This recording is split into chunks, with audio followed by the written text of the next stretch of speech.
The list of issues goes on and on.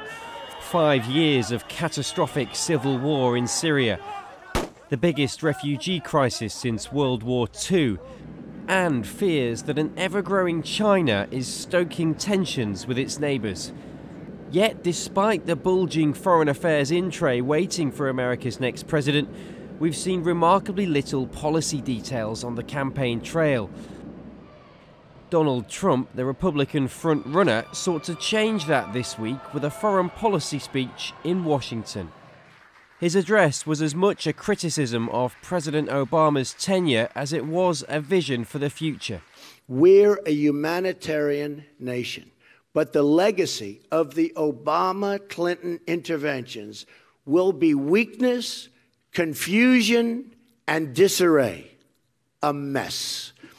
Trump pledged to bolster the military, scrap trade deals, and wipe out ISIS. And for a Trump White House, America comes first and everybody else pays their own way. The countries we are defending must pay for the cost of this defense. And if not, the U.S. must be prepared to let these countries defend themselves. We have no choice. Whilst Donald Trump wants to turn America's foreign policy on its head, Hillary Clinton stands side by side with President Obama. We need to continue to lead around the world. I am very committed to leading with our values, advancing our interests, furthering our security, and I intend to do it in a way that leads with both strength and smarts.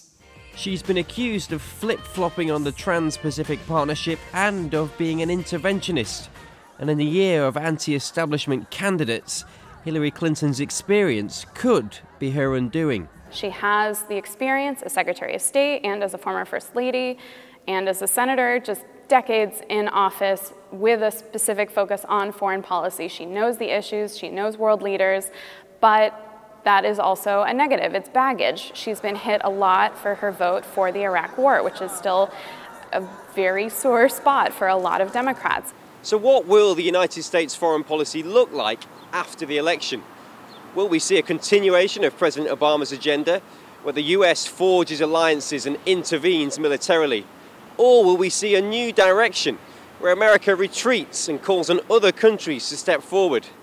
Americans have 5 months to decide. Harry Horton, Channel News Asia, Washington.